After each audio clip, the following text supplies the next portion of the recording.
반갑습니다. 승주준입니다. 영상을 혹시 처음 보시는 분들은 구독과 알림 설정까지 해주시면 감사하겠습니다. 원래 보셨던 분들은 좋아요 버튼 눌러주시면 좋겠습니다. 오늘 저는 영상을 통해서 일전에 있었던 백분 토론에 대한 이야기를 좀 해보고자 합니다. 이번에 삼성전자 이재용 부회장에 대한 어떤 그 검찰의 구속영장 청구와 관련된 이 토론이 있었는데, 그 토론에 이병태 교수님이 출연하셨죠. 제가 토론을 보면서 여러 가지 생각을 많이 했는데, 아마 영상을 보시는 분들도 대부분 공감하실 것 같습니다. 가장 결정적으로 제가 좀 부탁을 드리고 싶은 게, 앞으로 토론하실 때는 상대방 진영에 대해서 너무 막 인격체로 안 다뤄주셔도 된다. 저쪽 진영에 있는 사람들 같은 경우는 계속 해가지고 말장난하고 꼬투리 잡고 비아냥거리고 이렇게 있는데, 이병태 교수님이 너무 인격체로 저들을 다뤄주신 거 아닌가, 그런 생각이 좀 들었습니다. 오늘 제가 영상을 통해 가지고 좀 해보고자 하는 얘기는, 저쪽 진영의 사람들이 했던 얘기가 얼마나 터무니없는 얘기인지, 이들이 자신들이 해왔던 주장과 얼마나 상반되고 모순되는 얘기를 하는지, 그거에 대한 이야기를 좀 해보고자 합니다. 같이 한번 좀 보시죠. 자, 이날 박용지 의원도 출연했는데 18분 21초쯤에 이런 얘기를 합니다. 검찰이 삼성물산을 압수수색을 했다라는 거죠. 그래서 검찰에 대해서 칭찬을 합니다. 이 사태의 원점이 정확하게 어디인지를 알고 있다라는 거죠. 대한민국 검찰을 칭찬할 것이라고는 생각도 못했다. 이 사건이 단순히 분식회계 사건이 아니고 경영권 승계와 연관되어 있다는 것을 검찰이 정확하게 파악하고 수사를 했다. 이렇게 검찰을 칭찬하고 있습니다. 저는 지금 다른 사람도 아니고 박용진 의원의 입에서 저런 얘기가 나오는 걸 보면서 충격을 받았습니다. 왜? 이 사람들이 어떤 사람들이에요? 불과 며칠 전까지만 하더라도, 아니 지금도 마찬가지죠. 검찰은 악의 축이다, 이렇게 묘사했던 사람들 아닙니까?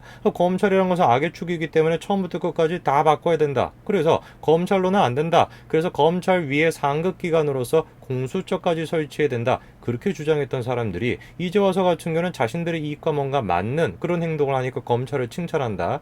이런 식의 어떤 검찰을 바라보는 위선적인 모습이 토론 내내 계속해가지고 보여집니다. 자, 그리고 이날 토론은 김종보 변호사가 또 출연했는데요. 민변 출신이시죠. 22분 26초쯤에 이런 얘기를 합니다. 이재용 부회장에 대해서 무리한 수사를 검찰이 하고 있다는 지적에 대해서 다음과 같이 반론을 하는데요. 이재용 부회장은 조국 수사의 영향을 굉장히 많이 받고 있다는 거예요. 첫째, 혐의 사실 공표가 안 되고 있고, 둘째, 포토라인을 안 썼다라는 겁니다. 그래서 결론이 뭐냐? 검찰의 인권개혁의 혜택을 받았다라는 겁니다. 이렇게 주장을 하십니다. 지금 이 반론이 왜 나온 것이냐면은, 앞서서 이병태 교수님이 이렇게 지적을 해요. 야, 너네 뭐냐 도대체. 조국 때 같은 경우는 그렇게 검찰의 인권을 중시하면서 수사를 해야 된다라고 주장을 했는데, 이제 와서 같은 경우는 이재용 지금 삼성전자 부회장에 대해서는 이 검찰의 인권적인 측면에 대해서 왜 그렇게 얘기도 안 하고 위선적인 모습을 보이냐라는 지적에 대해서 반론을 한 겁니다. 반론의 골자가 뭡니까? 포토라인에 안 썼다. 혐의사실 공표가 안 됐다. 그러니까 검찰의 인권 개혁에 수혜를 잇고 있다. 이런 취지 아닙니까? 그런데 이재용 포토라인 안 썼습니까? 결국에 포토라인 못 피했죠. 혐의 사실 공표 안 됐습니까? 보세요. 이거 지금 6월 4일 날 어떤 기사가 나왔습니까? SBS에. 이재용 구속영장 청구를 했고, 시세 조종, 분식회계 혐의, 어떤 혐의인지 다 지금 보도가 됐죠. 얼마나 자세하게 써놨는지 보세요. 이게 지금 공소장인지 아닌지 분간이 안 될 정도입니다. 이 부회장에는 어떤 혐의가 적용됐고, 김 전 사장한테는 어떤 혐의가 적용이 됐고, 자세하게 밑에 나와 있죠. 뿐만 아니라 김종중 사장에 대해서도 어떤 혐의가 적용이 됐는지 쭉 자세하게 다 나와 있습니다. 해당 내용에 대해서 삼성이 즉각적으로 반박을 했습니다. 이례적으로 강경 대응을 했다. 이런 지금 분석이 나오는데, 이유가 간단한 것이죠. 왜? 그것이야말로 피의 사실을 지금 공표하고 있는 것이니까. 저는 정말로 김종보 변호사님한테 여쭙고 싶어요. 정말로 아직까지도 이재용 삼성전자 부회장이 검찰의 인권개혁에 수혜를 잇고 있다라고 생각을 하십니까? 포토라인에 서게 됐고요. 피의사실도 공표가 다 되어 있습니다. 어떤 놈이 지금 수혜를 잇고 있다라는 겁니까? 그럼 제가 한번 질문해 볼게요. 그렇게 지금 검찰의 인권개혁의 중요성을 외쳤던 사람들이 누굽니까, 정작? 집권 여당이자 추미애 아닙니까? 청와대 선거 개입과 관련된 공소장 공개까지도 막았죠. 그때 뭐라고 했습니까? 피의사실 공표 말자라고 하면서 막았던 거 아니에요? 뿐만 아니라 더불어민주당 쪽에서도 어떻게 했었습니까?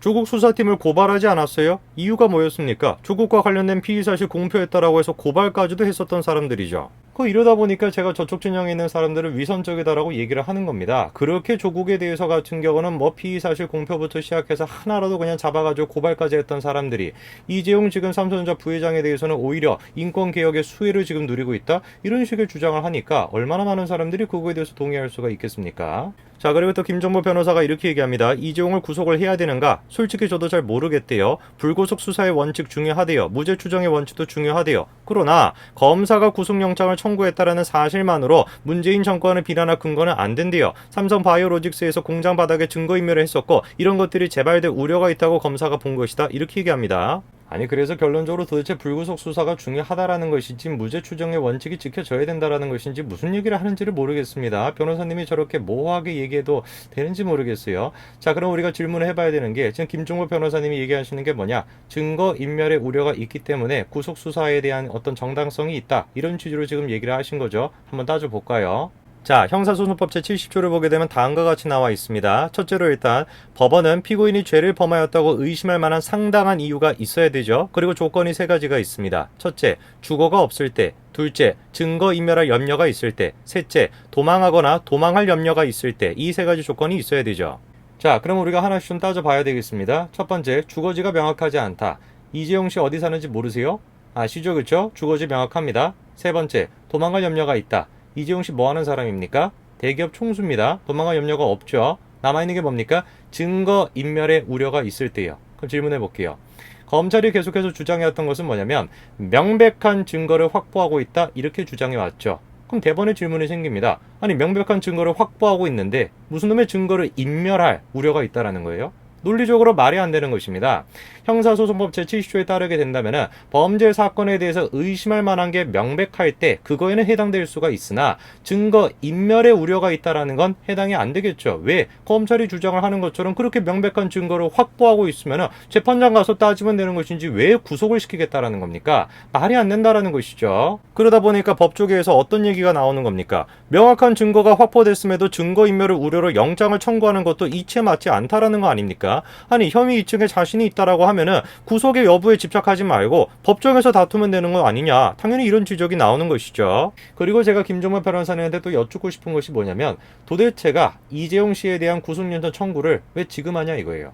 증거인멸이 그렇게 우려가 된다라고 하면은 구속영장 청구를 왜 지금 합니까? 구속영장 청구를 언제 해야 되겠어요? 증거인멸이 우려가 된다면 언제 해야 되겠습니까? 수사가 시작됐었을 때 초반에 해야 되는 거 아니에요?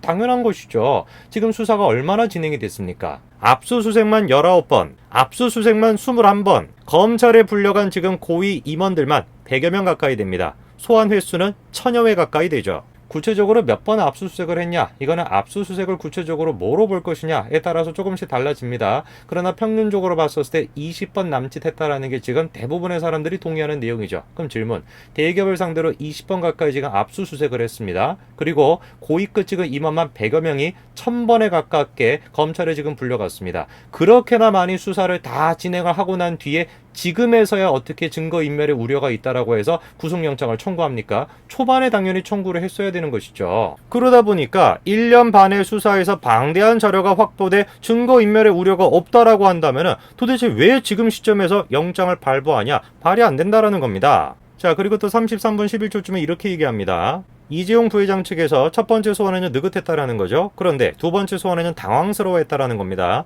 검찰 측이 명백하게 이것을 구속하겠다는 의지가 분명해지고 이렇게 되면 마지막에 본인들도 깜짝 놀랄 만한 증거 자료를 들이댔거나 이랬을 수가 있다라는 거죠. 그리고 묘수를 세웠을 것이다. 승부수를 세웠을 것이다. 그리고 그 묘수와 승부수가 뭐였냐? 수사심의위원회였다라는 겁니다. 그리고 박용지 의원이 수사심의위원회를 어떻게 지금 보고 있습니까? 시간을 벌기 위해서 한 것이다. 여론전을 하기 위해서 한 것이다. 이런 식으로 지금 얘기하고 있죠. 저는 사람이 정말 얼마나 뻔뻔하면 저런 얘기를 할 수 있는가 참 여러 가지 생각이 듭니다. 제가 한번 질문해 볼게요. 검찰이 문제가 있다. 검찰이 악의 축이다. 그렇기 때문에 수사심의위원회 같은 제도를 우리가 적극적으로 활용해야 된다. 이렇게 주장했던 사람이 누굽니까? 집권여당 아니에요? 더불어민주당 아니에요? 박용지 의원이 소속되는 더불어민주당 아닙니까? 그런데 이제 와서 같은 경우는 정당한 그런 수사심의위원회를 신청하는 것을 뭐라고 지금 왜곡하고 있는 겁니까? 여론을 조작하기 위한 것이다. 시간 벌기를 하기 위한 것이다. 이거를 도대체 어떻게 생각을 해야 됩니까? 자, 집권여당의 수사심의위원회에 대한 입장을 한번 볼까요? 추미애 법무부 장관이 뭐라고 했습니까? 검찰이 중요 사건을 직접 수사해 기소하는 경우 지금 이재용 부회장도 마찬가지죠. 중립성과 객관성이 흔들릴 우려가 있기 때문에 내부적 통제 장치가 필요하다. 이렇게 얘기했죠. 그래서 해결책이 뭡니까? 검찰의 기소권 남용을 막기 위해서 검찰 수사심의위원회 등 외부적 장치 외에 검찰 내부적으로 수사팀과 기소팀을 분리해 서로 견제토록 하겠다. 이렇게 얘기하지 않았어요? 그런데 이제 와서 같은 경우는 그 수사심의위원회를 쓰겠다라고 하니까 여론전환하기 위해서 그런 것이다. 시간 벌기를 하기 위해서 그런 것이다. 그러면 도대체 자기들이 얘기했던 검찰개혁이 뭐냐 이겁니다. 뭐를 도대체 검찰개혁으로 얘기를 해왔던 것이고 자기들이 얘기하고 있는 검찰개혁 자체가 지금 처음부터 끝까지 다 말이 안 된다라는 걸 스스로 지금 입증하고 있는 꼴 아닙니까? 그리고 울산시장 선거 개입 사건과 관련해가지고 이성윤과 윤석열 사이에 갈등이 치닫고 있었을 때 중요 사안 처리에 관한 국민 신뢰를 제고하기 위해 검찰수사심의위원회 등을 적극 활용하라고 당부했던 당사자가 추미애 장관 아니에요? 뭐가 다른 거죠 도대체? 아니 지금도 마찬가지로 이재용 씨 측에서는 국민들한테 묻겠다라는 거잖아요. 뭐가 잘못된 거예요? 지난번에도 마찬가지로 울산시장 선거 개입과 관련돼가지고 기소를 하는 데 있어서 윤석열 검찰총장이 기소하겠다라고 했는데 이성윤 지검장이 그 결재 거부했잖아요. 그랬을 때 추미애 장관이 뭐라고 했습니까? 국민들의 신뢰를 제고하기 위해 가지고 수사심의위원회 등을 적극적으로 활용해라고 얘기하지 않았어요? 그랬죠? 그런데 지금의 같은 경우는 국민들한테 마찬가지로 국민들의 신뢰를 제고하기 위해서 수사심의위원회를 하겠다라고 했는데 그거를 갖다가 시간 벌기용이다. 그리고 여론전이다. 이렇게 주장을 하면은 울산시장 선거 때 같은 경우는 왜 그런 얘기를 했던 겁니까? 말이 앞뒤가 안 맞잖아요. 그래서 제가 이제 지적을 하고 싶은 게 뭐냐면 이 지금 집권 여당과 문재인 정부에서 검찰 개혁이라고 얘기했던 것 자체가 허구다. 제가 지금 중간 부분까지 모든 멘트들을 거의 다 지금 다 보여드린 것인데 처음부터 끝까지 계속해가지고 이 사람들이 주장하는 거는 자기들이 일전에 주장해왔던 검찰 개혁과 완전히 그냥 상반되는 그런 내용들입니다. 부끄러움이 없는 거예요. 부끄러움이. 자기들이 해왔던 얘기랑 지금에 하는 얘기랑 입장에 따라가지고 자기가 지금 요리조리 입장을 바꾸고 있다라는 거에 대해 가지고 전혀 부끄러움이 없으니까 저런 식의 주장을 마구잡이로 할 수 있는 것이죠. 글쎄요, 이번 토론을 보면서 많은 분들이 공감하셨을 것 같은데 이병태 교수님도 계속해가지고 이 사람들이 검찰에 대해서 보이는 위선적인 모습에 대해서 지적을 하십니다만 그거 너무 점잖게 하셨다. 그게 조금 아쉬운 부분이었던 것 같습니다. 다음에 같은 경우는 저 사람들은 너무 인격체로 다루지 마시고 그냥 직접적으로 주장을 해주시면 훨씬 더 좋을 것 같습니다. 오늘까지 말씀드리겠습니다. 감사합니다.